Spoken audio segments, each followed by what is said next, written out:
Day 25, bro, of waking up and getting after it. I got a special surprise this morning. Instead of my stupid pink salt, I'm finally going to splurge and I bought this electrolyte pack. Now, it says use one stick with 16 to 32 ounces of water. I got my handy dandy microplastic filled water bottle. Also got about half of another one just in case because I've mixed this before with a liter and a half of water, and this flavor, mango chili. Oh man, it's like drinking pepper.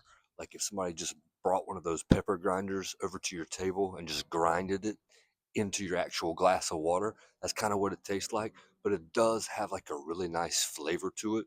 So I ain't gonna lie, I do kind of like it. I just don't know how it's going to feel super concentrated going from a liter and a half to 16 ounces. But we're going to hydrate, then we're going to do some exercising for blood oxidation. That's just because our blood in our body right now does not have a lot of oxygen.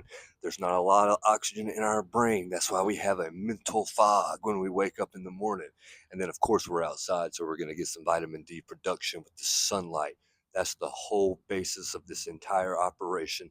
Those three things as fast as possible as soon as you wake up in the morning, and then hopefully you can attack your day and be in a better frame of mind, moving forward. But I'm rambling. Let's get this. So I'm recording this voiceover maybe about 20 or 30 minutes after I drank this mixture. And I am completely sold on this. This is going to be what I do every morning, going back to the store and buying more of these. I still haven't peed again. And usually I'm 2 or 3 pisses deep in at this point in the morning. So these electrolytes are clearly just awesome. I don't know if I'm going to have enough room actually in here to get it all mixed up. I had to drink a little bit down just so it would fit in. But the little bit that I got, delicious. Make sure he's all mixed up. I think we're pretty good. Here we go.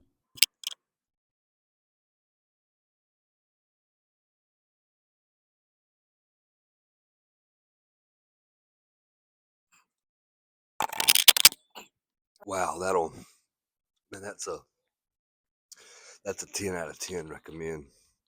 The mango spice. Wow. We got 1,000 milligrams of sodium, 200 milligrams of potassium, 60 milligrams of magnesium. So I'm getting a lot more out of this than my pink Himalayan salt. Plus the flavor. The flavor is really good, I ain't gonna lie. I don't even have to drink down my other half of the water. It's that good. All right, gonna hit some burpees today. Let's go. Man, this whole time I was doing burpees, I could only think of that song, Drop Down and Get Your Eagle On, Girl, which I'm clearly not a girl and I'm not dropping down and getting an eagle on, but I think just dropping down and doing the burpees was enough for me to think about that stupid song. Anyway, that's what's going on in my head right now.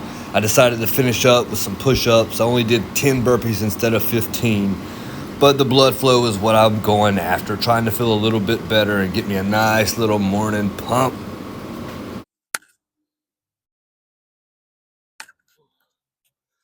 Yeah, I'll have to pause this. Ooh, giving out of breath. Ooh, feel a little bit better. 10 burpees. I think I did 20 push-ups at the end just because I didn't really want to keep going with the burpees, but I knew I needed to still, get something for my blood flow. So that's what we decided on. This older bodybuilder, Kai Green, he used to have this saying that thoughts become things. And he's right. The only issue I have is there's such a process of that happening.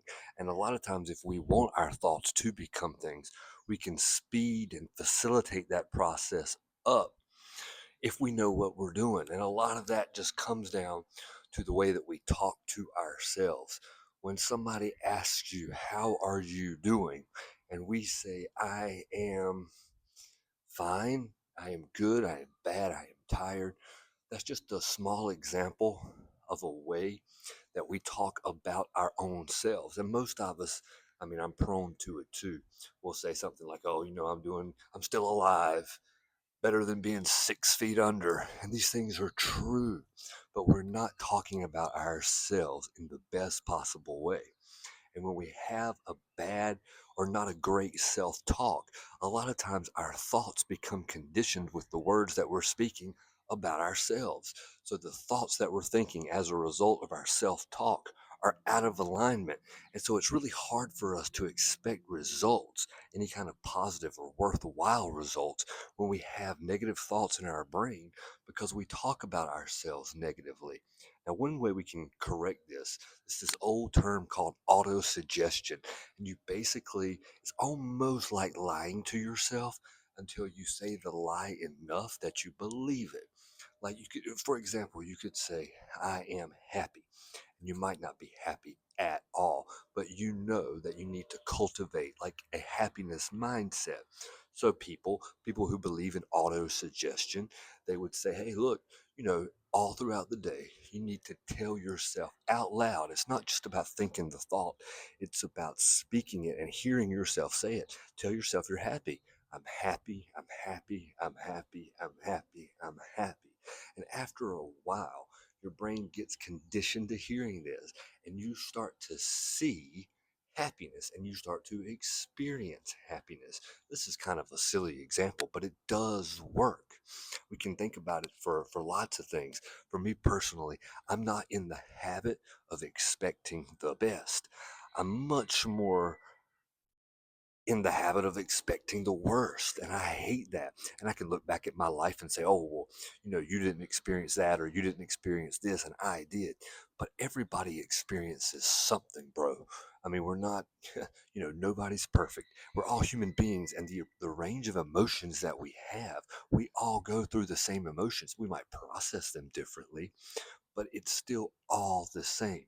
And if I want to expect the best, if I want to live my day in a state of mind that genuinely expects the best possible scenario, I've got to remind myself that I need to expect the best. And expecting the best, not only do you want to expect it, you want to be able to attain and have dominion over the best. It's not just about acquiring it and having the feeling once or twice. We want to live our life. I want to live my life in a constant state of expecting the best. And maybe if you're not a happy person, you're realizing that happiness is a mindset and you can get there by yourself. Your own individual happiness is not dependent on anybody else's, it's only yours. So it's your responsibility to take care of that. And if you're not happy, well, you're probably not going to make other people happy. And that's something that, a lot of times we forget about. We get so wrapped up in our own world. And it is true that we have to change ourselves before we can change others. But we also have to understand that the procrastination of what we need to do in terms of self development, in terms of anything, it doesn't just affect us, it affects everybody around us. We're an example, whether we want to be an example or not. That's just irrelevant because we are. And even if there isn't anyone around us, you should hold yourself accountable. There's so many things, so many areas where we fall short. And a lot of times, and a lot that's part of being human. Part of just the human nature is not being perfect. But what I can't accept is not having a process to address the areas in our lives that need improvement. Case in point, these stupid these stupid YouTube videos, man. 25 days of getting up early or a little bit earlier and holding myself accountable to a process. Yeah, it feels stupid sometimes, man. Sometimes I'm just like, man, what the hell am I even doing? This is ridiculous. But it's like a journal. I can go back and look and see all the things that I've either said or talked about, and hopefully I can see growth from whatever day I'm at then and going back and looking at a day one. I sure as hell have gotten a whole lot better with my burpees. I mean, they ain't great by any stretch of the imagination. Push up form still probably bad too. But this isn't the point. I'm not trying to have perfect form. I'm not trying to have a perfect YouTube video. I'm just trying to get better. That's it. That's the whole point of all of this. So going back to thoughts becoming things. You have thoughts, you have words, and you have actions. And what we want is a conscious congruency. You want your thoughts to become your words, and you want your words to bleed into your actions. When any one of those three things is out of alignment, we have cognitive dissonance. That means that you know, and it's not any mystery to anybody else, that your walk doesn't match your talk. That's basically it. We have a real self, the self we have today. We have an ideal self, a self that we want to become. And our thoughts, words, and actions each and every day have to be aligned so we move closer and closer to our ideal self. That's the whole point. Little changes every day, small steps we take, non negotiable. We're going to get up and make a stupid YouTube video. We're going to have a decent breakfast. We're going to go to the gym.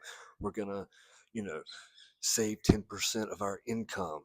All of these things, I haven't even started on that yet. All of these things are part of a plan, a blueprint that we have for life that is going to make us better. And once we realize that our thoughts, words, and actions are really only there to help propel us forward to an ideal self, we can give that self to the world. And that's the whole point of all of this. So let's not get too distracted today with other people's opinions. I don't know, just the stupid stuff we let affect us in a negative way. Control what you think, watch what you say, and then do what you're supposed to do.